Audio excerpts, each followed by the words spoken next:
So this afternoon I'll be working on this 1997 Honda Civic headlamps. The problem is headlamp lenses were faded grayish, so we have to open it up and clean it from inside and polish it from outside.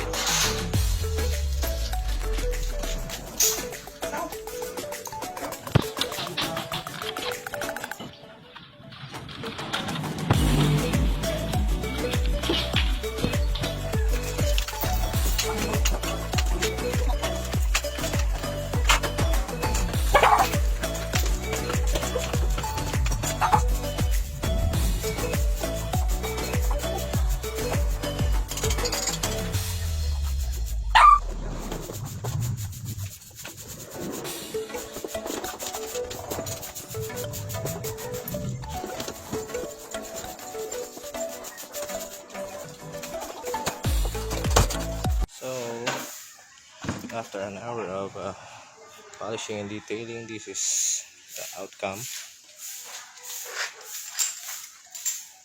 Okay, so this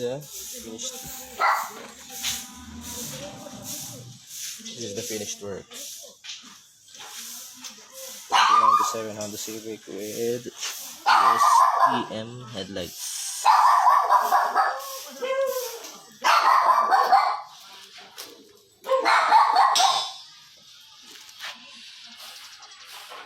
There we go.